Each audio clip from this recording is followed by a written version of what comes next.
Well, good morning, everyone. Thomas Montgomery with IIMFL and Smart Money Alliance. It's a beautiful Thursday morning, July 22nd, 2021. We get together with our distribution partners most weekday mornings at this time at 7:59 a.m. Central, essentially an 8 o'clock start time. Go through techniques, tactics, strategies, success stories, and what's new. We have two important topics that we're going to cover this morning. As we've been rolling out more materials and resources to help our white label partners develop white label clients. We have our first video that is white label that we're going to go through on getting SBA loans. And then secondly, I want to spend a little bit of time going through the documents that we're looking for that you'd be collecting as a white label partner for your white label clients, and talk a little bit about the relevance of each one. So we'll do that secondly. So let's go back over to the video, and I'm going to go ahead. Let me stop the share for a second because I don't think I fed the sound through. Now I have. And so I'm going to go ahead and play the beginning of this video. This is white label. It's available to put on your landing page. As a white label partner, you should be working with Scott Stroud, our Chief Marketing Officer, to get a white label landing page put up. Well, to you it wouldn't be white label, but to get a landing page put up where you drive your clients into. And this is the first of the videos that you might want to consider putting there. So I'm going to go ahead and go to the beginning. Hit play. We won't watch all of it. It's about 5 minutes long. We'll just go through about the first 3 minutes just to give you a flavor for it. And then we can make sure you have this for your use. I'm going to get it started. And if you're not hearing the sound or seeing it properly, please make a note in question and answer so I can correct whatever technical difficulties we may be having. So here we go. White label, first of the white label videos. It's available for you for free, of course, to use. And this one talks about the SBA loans. Here we go. You can be approved for as much as $12 million in financing with low interest rates and generous payback terms with our secured SBA loans. Our secured SBA loans are perfect for a for-profit business looking to expand, for the purchase of a new business or franchise, partner buyouts, the purchase or construction of commercial real estate, even obtaining working capital for your business. You can be approved for between $200,000 and $12 million in secured SBA business financing with us, so you can get the money you need even for big projects and large acquisitions. I'm going to pause this for a second. We have a couple different SBA lending partners, and this is accurate for one of them, but just so you know that there's another SBA product which I'll address at the end of this video, that's not addressed in this video, that goes lower. So there are different types of SBA guaranteed loans. There's really 4 main types. This is addressing 2 of the larger ones. So don't be concerned if the client needs less than $200,000. There are 2 other options not included in this video that can address that. Okay, let's resume. Our SBA secured program also offers lengthy terms of 10 to 25 years to help keep your monthly payments low. Plus, the interest rates are outstanding, as low as 2% over prime, further helping ensure your loan payback terms are very affordable. And these secured loans help you maximize your cash flow as they provide you high loan to values as high as 90%. With us, you can be approved through either our SBA 7A or the SBA 504 programs. The SBA 7A program offers you loan amounts of $500,000 to $12 million. This program is perfect if you're looking to purchase a new business or franchise. It is also a great program for partner buyouts, inventory expansion, opening additional locations in leased space, build-outs and renovations. You can even secure money for working capital. So pause here. So these are 2 of the 4 SBA programs that we help clients with. 7A, and then it's going to describe 504 in a minute. Again, there are two others, one of which is the 7A Express. The 7A Express goes up to 150,000, so its cap is 150. Will go down to, I believe, about 50,000. But it is great for startups. There's no minimum time in business required, and it's fast. So again, understand this video here is talking about 2 of the 4, not all 4 of the 4. Let's continue. Through the SBA 504 program, you can be approved for between $200,000 and $5 million in SBA funding. You can obtain money to purchase real estate for an owner-occupied business. You can also obtain funding for renovations, expansion, major equipment, and even ground-up construction. So you can get the money you need to buy your new office or even build a new office for your company. Pause here. Now, the truth is 5 million is not the cap. Let me explain how that works. The SBA is not the lender, they're the guarantor. So we're going to have to go through a lender, typically a bank. The SBA caps out their guarantee at around 5 million, but we've seen loans larger than that. It's just the amount above that the lender is extending isn't SBA guaranteed. So this isn't the top cap amount, but this is the cap amount of the guaranteed portion. All right, let's continue. You can be approved for SBA secured programs and obtain low rates typically ranging from 2 to 2.75% over the prime interest rate. These are some of the lowest interest charges of all business financing options, and you will only need to pay 1 to 2 closing points along with SBA's included 2.25% one-time fee for SBA 7A loans. Any and all closing costs with SBA loans can be rolled into the transaction, ensuring it's affordable and cost-effective for you to secure your new loan. To qualify for SBA secured financing, you should have collateral equivalent to 50% of what you are borrowing.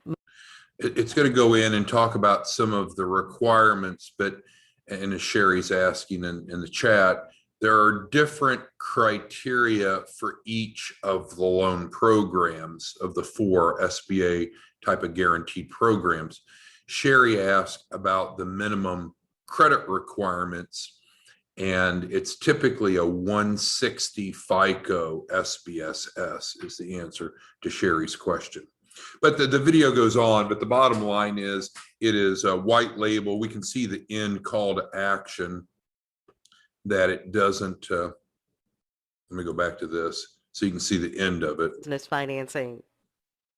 Contact us today to learn more and be on your way to securing your new SBA loan. So it ends here. So it's not referring them back to us. It's white label. So it's very well suited to put on your landing page for where you're driving your white label clients if you choose to. Now, will everyone qualify for an SBA loan? No. Can we help anyone qualify for an SBA loan? In general, yes. Is it necessarily the best fit for their circumstances? May or may not be. That's why we go through, and that's my transition to our second topic. So as a white label partner, we've covered a lot of this. So I'm on the iimfl.org website, white label page. Here's the training videos. You know how to submit clients in. You have access to the 4 modules. You can do as little or as much with them as you want. But the point I'm trying to get to for the second agenda item is ultimately what you need to do at least is help them populate the Dropbox that we send to you. So once you submit a client in to the submission form, then we're going to send a setup email to you. We've had several this morning already. They're already processed. And so then we'll set up a live plan account, which is not what we're talking about. We're also going to set up a Dropbox folder and share it with you. That is what we're talking about. So ultimately, regardless of how detailed, how diligent you want to be in helping your clients, your white label clients, improve their financial literacy, the bottom line is we need to get the data set to be able to build out their loan package and figure out where the funding should come from. So I want to spend a little bit of time going through this list and talking about it, because I don't think we've done that before. And some of the feedback that I'm getting from some of our white label partners, especially some of our newer ones, suggest it's time to discuss these. So is it all or nothing when it comes to these documents to be in the client's Dropbox? No, it's not all or nothing. What if the client refuses to give a certain piece of information or doesn't have it? Well, they're the client, right? So we're not going to force their hand. What you and I know is the more data we have, the better recommendations we can make and the better assistance that we can provide them in getting funding. But let's go through each individual one. So Live Plan. Live Plan is a subscription-based, cloud-based software that we pay for. Every time you enroll a client, we're not charging you. Have you noticed that? We're not charging the client. Have you noticed that? We're paying for it. We spend a crazy amount of money supporting clients and helping them develop their business plan and financial forecast. With that being said, we're going to provide you their Live Plan login from the moment that we set them up. Once you've put them in here, we're incurring costs day one. So if anyone says, well, you don't do anything to help clients, you're crazy, because we're incurring costs day one with that. With the Live Plan, the question might be, well, do they have to use Live Plan? And the answer is no. Maybe they already have a business plan put together in financial forecast. Maybe they're just inherently opposed to having a business plan. So, I mean, they're not kicked out of the program if they don't do this, but certainly we're missing information that would be helpful, right? Because what's in a business plan? It's essentially extracting out of the head of the owner who they are, what they do, what their future looks like, which is pretty damn important to a banker, right? If you think we're going to go to a banker, and we can go back over to this SBA loan, let's go back to here. So if we're going to go to a bank and try to apply for an SBA loan for $12 million, but we're not willing to give them a business plan that tells them who we are, what we're going to do, and how we think we're going to be able to pay it back, what do you think our odds are? Not too good. But the truth is, not all sources of capital require a business plan. So can we still get a client funded without a business plan? Yes. Is it preferable to have one? It is. Is it probably good for the business to vet through that? I think so. But regardless, we're providing the cloud-based software. They can use it. They don't have to use it. If they already have a business plan, they can use that instead. But we're incurring the cost. We're providing it for each client, and we're providing that to you once you submit them in here. Okay, so what's my goal here? I want to go through these line items of what we're hoping to get in the Dropbox so you understand the why and some of the circumstances around it. So there's number one. Personal financial statement. And so you can see we're making reference where we train them about the relevance. So on the personal financial statement, and I don't want to insult you, but what's the first word? Personal. Oh, this is my business financial statement? No, it happens to be your personal financial statement. Oh, this shows the income on my business? No, this is the personal financial statement, right? People are different from the business. I realize there's some interconnectedness, of course, but here we're talking about the individual. Oh, well, I just want business funding. I don't want to have to provide a personal financial statement. Well, different sources of capital have different requirements. Yeah, we're not going to force someone to do something they don't want to do. We're not going to kick them out of the program because they don't provide it, but it's pretty important. So maybe what I should do is give it a letter grade of how important it is to have. Having a business plan and financial forecast, I'm going to give it an A. It's pretty damn important, both from an internal and external perspective. Personal financial statement, I'm going to give that an A as well, and that's not needed for all sources of capital, but it sure does help, and it also helps us figure out where their first tranche of financing is going to come from. We talk about up here, because if we don't know what their circumstances are, how are we going to figure out where their first round of capital is going to come from, which is going to allow them to get the funding for the refundable deposit, which gets you paid. Okay, so going back here. So personal financial statement, we've provided you a link and instructions. There's training on it up in the YouTube videos. So I think you've got that covered, right? If there's questions on any of these as we go through, let me know. All right, third, key person policy. We train on that on module 3. Now again, understand each source of capital has its own underwriting criteria. I am not stating, nor do I want to be misrepresented and saying, oh, you have to have every one of these or you'll never get funding. That's not true. Some sources of capital don't care about some of these and others do. But the bottom line is we're going through how would we go about creating a lender compliant, robust business, a loan package.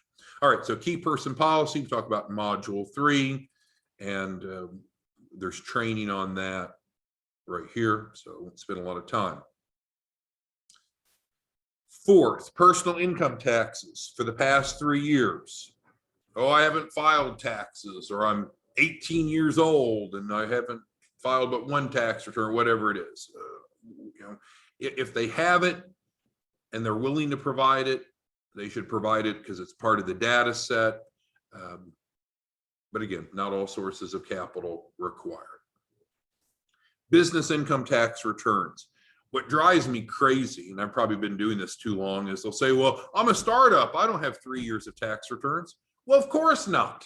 And that's why it says if applicable. If you haven't been around, then you haven't been filing tax returns. We understand that. It's not a game, right? We're not trying to solve some puzzle. If you have it, we'd like you to provide it. And if it's not applicable, of course you wouldn't provide it. Well, why is this important? Because it gives the lender an understanding of how your business has been performing. Well, why would they care? Because, well, let's go bring this damn video back up. If you want to go borrow 100,000, 200,000, millions of dollars, what do you think is the lender's #1 concern? Will they get paid back? Well, how do they determine if they'll be paid back? Because no one really knows the future. Well, the best predictor is, does the person and or the business have the ability to pay it back? Well, of course, you might say, well, I've got a startup, so I don't have any historical information. This isn't going to work. Well, of course it is. That's why this becomes even more important, because then we have to show the lender how we project the future to be. And that would be different, of course, than the past, which could have been not so good or non-existent. Okay, so we got tax returns, if applicable, right? This one, I wish I could highlight this more than with the blue. I wish I could make this glow where it gets bigger and comes towards you, almost 3D. Balance sheets and income statements are very important. And we cover that in, which module do we cover that in? Now I frankly forget. I think it's module 3, but now I question myself, maybe it's module 4, but I think it's module 3. So balance sheets and income statements, sometimes called profit and loss or P&L, are from the business, not from the individual. Back here, we were on the individual statement. Now we're on the business statement. And if you haven't been hit with this, you will. They'll say, well, I'm a startup business. I don't have that. Well, we need to have that, right? What does it minimally take to have a business? We need, and let me step back. Do they have to have the business formed before they enroll? No, that's not a prerequisite. But before we go apply for business funding, we should have formed the business entity. It could be just a DBA, I guess, but more than likely it's an LLC, C Corp, or S Corp, or even a nonprofit. So the entity needs to be formed, and then we go get an EIN, and then we go open a bank account. Those are kind of steps 1, 2, and 3 in order. Once we've opened a bank account, we should probably put a deposit into the bank account, put some money into the bank account. Why would you want to do that? I'm not operating yet. Well, we're trying to position the business for a capital raise, and we want to show that the business is solvent, right, versus insolvent. If we have a bank account that has $0 and we presented that to a lender, what do you think that they would conclude? This business can't afford to pay any loan payments back. And then we want to say, well, we're a new start. That doesn't apply to us. Well, you can still make some sort of deposit into your business account. It's called an injection of equity, your own contribution, that keeps the business from looking insolvent. So if you follow what I just said, then a balance sheet would apply. Because what's a balance sheet show of the business? Assets and liabilities. Oh, my business is brand new. I don't have any assets or liabilities. Well, number one, maybe you know that, but the lender doesn't. So it's foolish to sit here and think, well, I know everything about my business, so I don't have to provide that information to the lender because I'm a startup. Well, the lender doesn't know you from Apple or Adam, I should say, or Eve. So the lender doesn't know if you have $1 million of assets or zero, or if you have $1 million of liabilities or zero. So we need to be able to talk in lender talk and provide them a balance sheet. The balance sheet is so easy to provide, so easy to provide. How? Once they have their entity, their EIN, and their bank account, step 4 would be go get QuickBooks or something like QuickBooks. I have no financial interest in QuickBooks. I just used to teach it. So QuickBooks is small business accounting software, right? You can get it for next to nothing.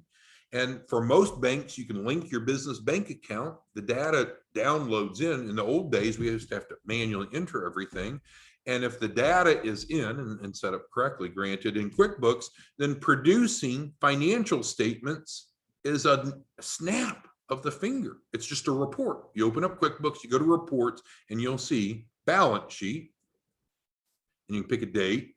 And I think they call it profit and loss, but it's the same as income statement. And you pick the date range, because a balance sheet is as of a specific day and time, and income statements for a specific range. Usually the balance sheet will look for a current balance sheet, and usually for the income statement, we'll usually look for a year to date. So as of today's recording, it's July 22nd. If the business was around last year, it probably filed a tax return, but the tax return most likely was for calendar year 2021. So then the lender is missing any information of what's happened in this year, 2022. So that's why we'd go into QuickBooks, pick report, pick profit and loss, put the range of January 1st through, we could say through July 1st, just to make it to the whole month, and then print a PDF or save to PDF, whatever it says, and then you have it. Now, let's say they don't use QuickBooks. And I know a lot of small businesses don't use QuickBooks because they're not really managing their business properly. Well, as a white label partner, as you're mentoring or consulting with them, I guess you could give them a couple choices. The two most common would be, okay, you can go to your CPA and have them produce these statements for you, but the CPA will probably charge you. Or you can be running your business properly using QuickBooks or something like QuickBooks and their simple reports. So we can coach them, but if they've not done those 4 things, if they've not, and again, it's not a requirement to get started, but you know, as we're building the loan package, having the entity, the EIN, the bank account, and I'll just make it simple, having QuickBooks or something like QuickBooks to be able to produce reports. Those are some 4 foundational elements of having a business that's ready for funding.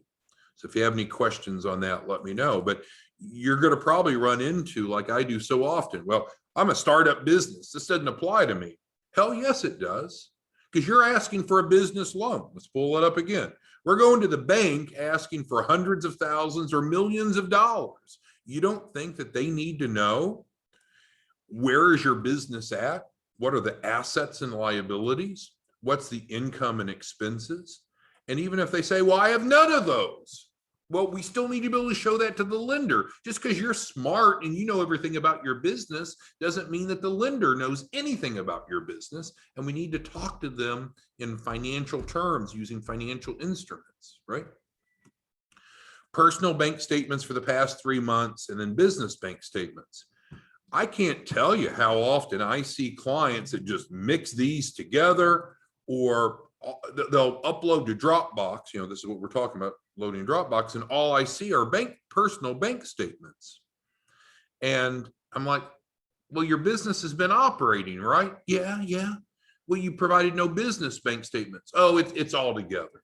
Or they'll open an extra personal account that's under their name, not under the business, because you can see on the statement, it'll show whose it is. Is it Joe Smith or is it Joe Smith LLC, for simple example?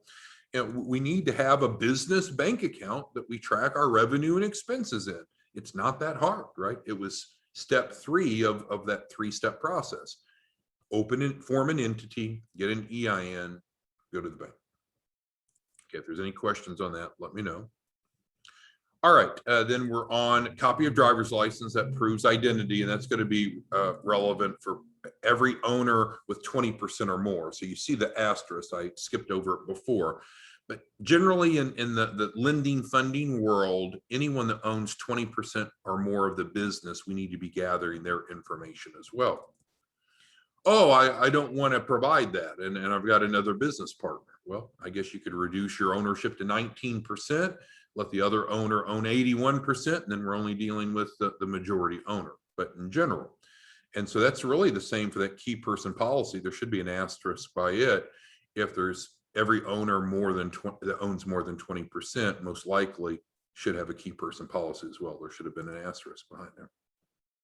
Okay, driver's license we covered. Commercial lease. Again, we're not saying you got to go lease a building or buy a building. We're just saying if there is a commercial lease. Well, why is that applicable? Well, I can tell you for some lenders, and we'll pull back the video up, like the SBA, a lot of times they will put a lien against the asset. I'm sorry, put a lien against the business. So if you default on your SBA loan, then they get the assets of the business, including your pencils and your desk and your chairs and so forth. So it makes sense that they would want to know, hey, do you have a commercial lease somewhere? Because if you don't pay that, they may come padlock the door and take ownership of everything inside. So do you have to have a commercial lease to get funding? No, you don't have to have any of these individual items, right? I've said that multiple times. Different sources of capital have different requirements. We don't know what a client has, right? You're enrolling, let's take August. I talked to August this morning, wonderful lady. You know, she's going to probably enroll 10 to 20 clients this month in her first month. We don't know what those 20 clients each have, right? So here's the list, and then she works with them to provide what they do have or are willing to provide. Business license may or may not be applicable based on the industry and the location. The articles of incorporation, and of course this could be worded differently. It's the formation documents, whether it's an LLC, a C Corp or S Corp. It shows when the entity was formed and such. So the formation documents maybe would be the more appropriate way to word it. This one here, keep in mind, we can discern collateral that the individual has from their personal financial statement, and we understand what assets the business has from the balance sheet.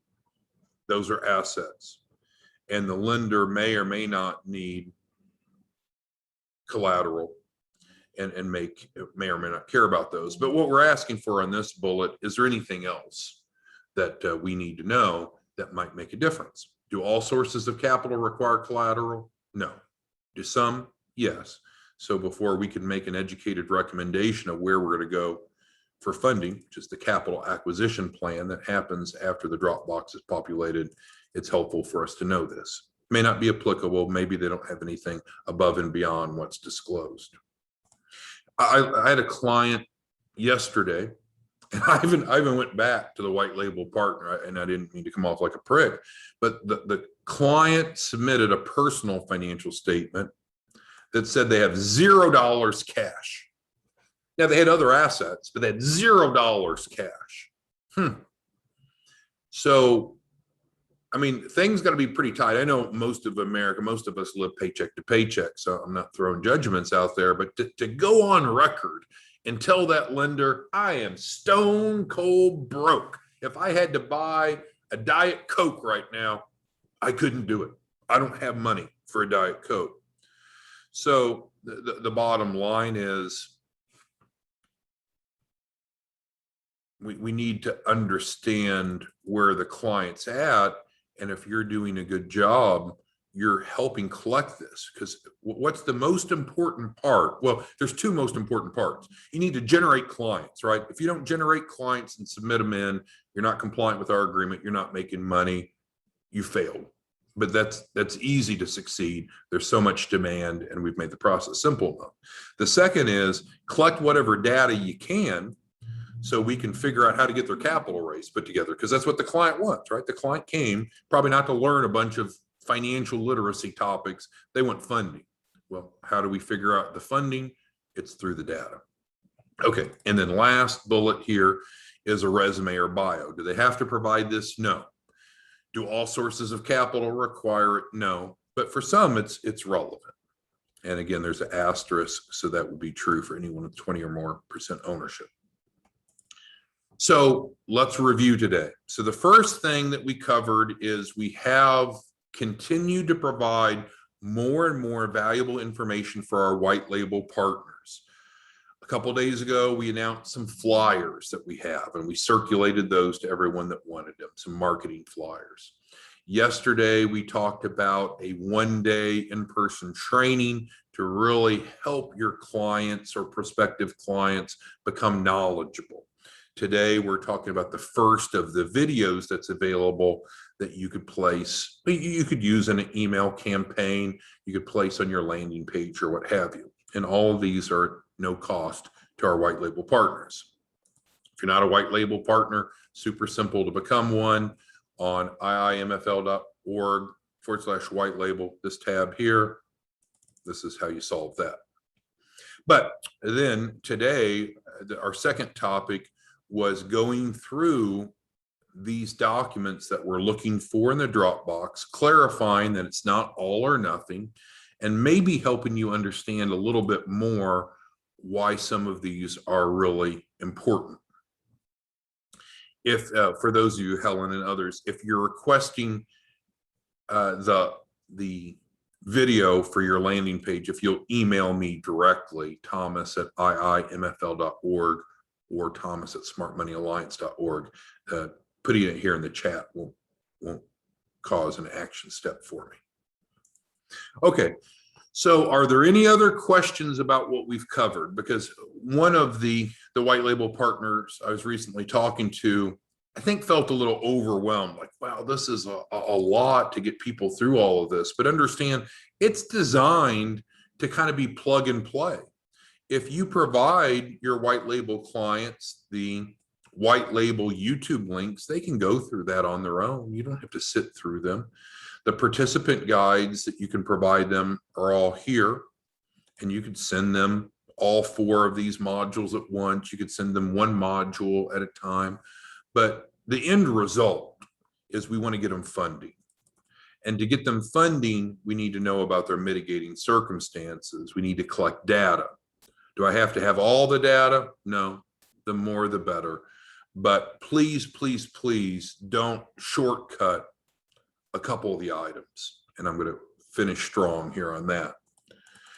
You're going to get some pushback from us if the client doesn't have a balance sheet income statement, because I think it's either ignorance or laziness on someone's part if the client's not producing that, because that's very limiting for us to figure out where they're going to get funding when we can't get our arms around the assets and liabilities and income and expenses of the account. So I would say that's pretty damn close to a must-have. Secondly, they need to have a business bank account open. Not saying to enroll, so I'm not saying it's a prerequisite, hey, you have to have a business bank account or don't enroll. I'm not saying that, but we should be training them and helping them move from where they're at to where they need to be. If they don't provide business bank statements in their Dropbox along with the balance sheet, you're going to get some pushback from us. We're going to have to really, and it's fine. Sometimes we'll have real friendly debates, and you know, I want you to be focused on the client. We're focused on getting the client funding, and it's okay if we don't agree on things. And then also, again, I don't care if they use Live Plan or not. I've already spent the money.